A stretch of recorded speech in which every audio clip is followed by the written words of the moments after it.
यह पिछले वीडियो का दूसरा भाग है। इसे सुनकर प्रमुख कहते हैं, वाह, आप वास्तव में काफी कुछ जानते हैं। मुझे यह सुनकर बहुत खुशी हुई।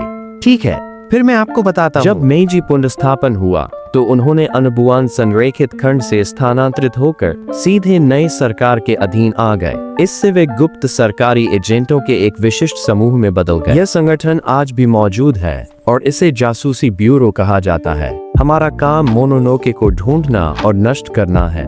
हर मोनोनोके किसी बड़े घटना के कारण बनाया जाता है। हाल ही में हमने मोनोनोके का नाश किया, जो बिल्कुल इंसानों की तरह दिखता था। हमारी कंपनी भी इस काम पर आधारित है। कुछ समय पहले मोनोनोके का एक समूह हमारे सुविधा पर हमला किया। उस सुविधा में सील किया गया मोनोनोके रागो था। फिर वह जीरो से पूछता है कि वह इसमें कैसे शामिल हुआ। जीरो उन्हें सब कुछ बताता है, लेकिन लड़की तुरंत उसे किसी की स्थिति में हस्तक्षेप करने के लिए डांटने लगती है। एल्सा की स्थिति। जीरो भी उसे जवाब देता है, कहता है, क्या आपने देखा कि वहाँ स्थिति कैसी थी? तो अपना मुंह बंद रखो। अब शिबा को यह नहीं पता कि उसे अपनी रिपोर्ट में क्या लिखना है, क्योंकि यहाँ सब कुछ पूरी तरह से गड़बड़ है। वह कहता है, मुख्य बिंदु यह है कि आप और रागो एक साथ मिल गए हैं। जब तक हम कोई समाधान नहीं खोज लेते, आप ऐसे ही रहेंगे। और ईमानदारी से, हम यह भी नहीं जानते कि आप दोनों को कैसे अलग किया जाए। क्योंकि उन मोनोनोके ने आप पर हमला किया, हम आपको भी सुरक्षा हिरासत में ले रहे हैं। रुको, आप ऐसा नहीं कर सकते। माफ कीजिए, लेकिन हमें करना होगा। हमारे नियम पूरी तरह से अलग हैं। कल आपको एक अन्य सुविधा में स्थानांतरित किया जाएगा, इसलिए भागने के बारे में सोचना भी मत। यहाँ 2 अलग अलग स्तरों के गार्ड हैं और वे आपको आसानी से पकड़ सकते हैं। जीरो उनसे कुछ सवाल पूछने की कोशिश करता है, लेकिन वे उसे नजरअंदाज करते हैं और चले जाते हैं। अब जीरो अपने दादा के बिना क्या होगा, इस बारे में चिंतित होने लगता है। जो पहले हो चुका है उसे भूल जाइए। उस आदमी ने आपको सुरक्षा देने का वादा किया था, लेकिन वह और उसका साथी वही थे जिन्होंने मुझे सील किया। क्या आप वास्तव में सोचते हैं कि वे आपके साथ दयालुता से पेश आएंगे? आप पहले ही मुझसे मिल चुके हैं। और सबसे बड़ी समस्या है वे अन्य मोनोनोके। उन्हें पता था कि अगर उन्होंने मेरी सील तोड़ी तो ब्यूरो उनके पीछे आएगा, लेकिन फिर भी उन्होंने जानबूझकर ऐसा किया। तो अब तुम गंभीर परेशानी में हो, क्योंकि तुम मुझसे जुड़े हुए हो। जीरो का मन पागल होने लगता है। इस बकवास को भूल जाओ। मैं इन लोगों की बात नहीं सुन रहा हूँ। मैं यहाँ से बाहर जा रहा हूँ। रागो कहता है, तुम अपने मन में जो आता है वो कर सकते हो, लेकिन मैं तुम्हारी मदद करने वाला नहीं हूँ। फिर जीरो बाहर कुछ कौवों को देखता है और जोर से चिल्लाने लगता है। गार्ड दरवाजा खोलते हैं, लेकिन कौवे अचानक उन पर हमला कर देते हैं। जीरो इस अराजकता का फायदा उठाकर भाग जाता है। बाहर निकलने के बाद रागो उससे पूछता है, मुझे बताओ, तुम अगला क्या करने की योजना बना रहे हो? ब्यूरो निश्चित रूप से हमारे पीछे आएगा, लेकिन जीरो को इस बात की बिल्कुल परवाह नहीं है। वह पहले ही घर लौट आया है, क्योंकि वह अपने दादा को सब कुछ बताना चाहता है। रागो पूछता है, क्या तुम सच में अपने दादा को सब कुछ बताने वाले हो? जीरो जवाब देता है, हाँ, मुझे यकीन है कि वह मुझ पर विश्वास करेगा, लेकिन तब तक तुम्हें सही समय आने तक छिपे रहना होगा। अचानक उसका दादा उसके पीछे झांकता है और पूछता है, तुम इस समय तक कहाँ थे?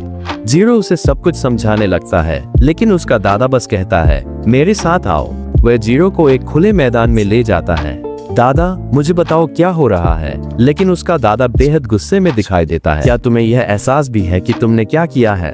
फिर वह बताता है कि शिबा ने उसे पहले ही बता दिया था कि जीरो मोनोनोके के साथ कैसे मिला और कैसे ब्यूरो अब उसके पीछे है।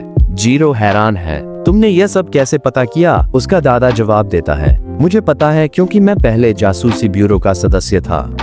यह सुनकर जीरो पूरी तरह से स्तंभ है। क्या तुम मुझसे मजाक कर रहे हो?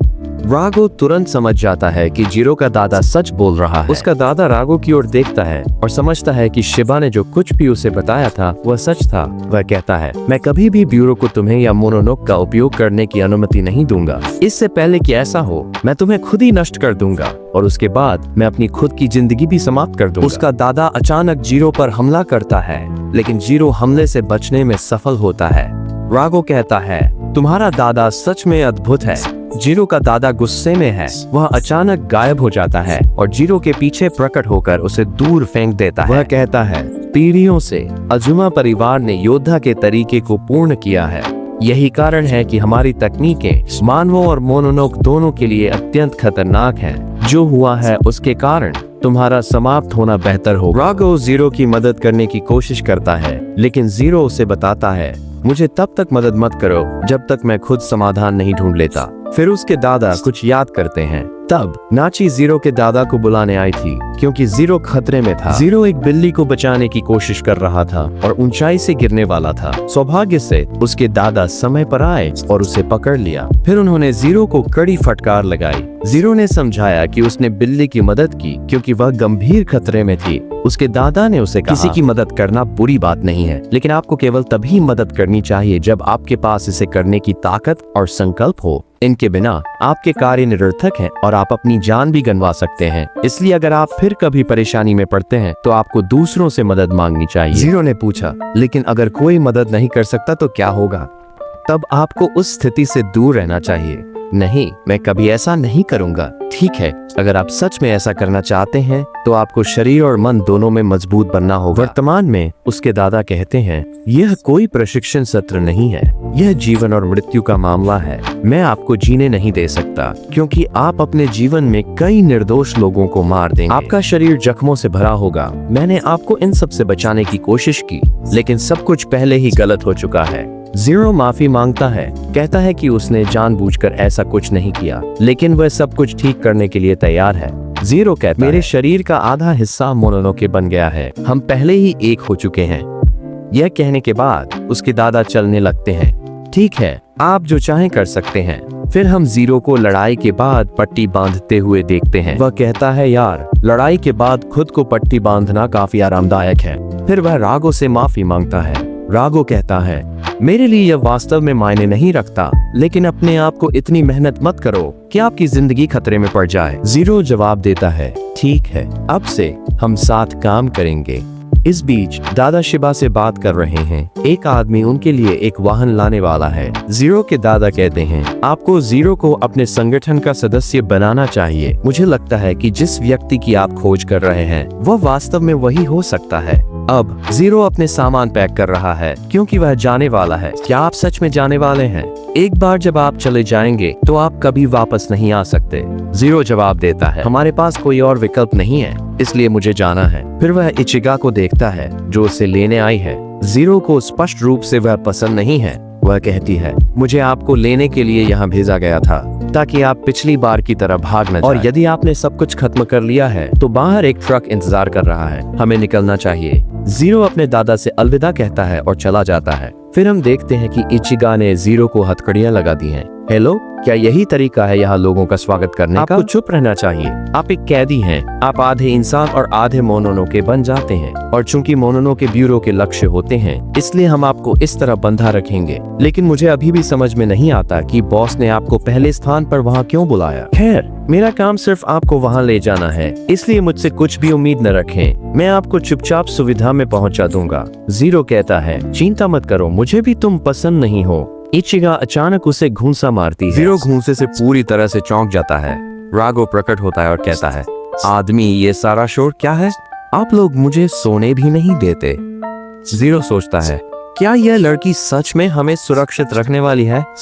लड़की चिढ़ती है, अरे तुम मूर्ख, अपना मुंह बंद करो। रागो कहता है, हाँ, इस लड़की में निश्चित रूप से कुछ ताकत है, लेकिन हमें लेकर चिंता करने के बजाय तुम्हें कुछ और की चिंता करनी चाहिए।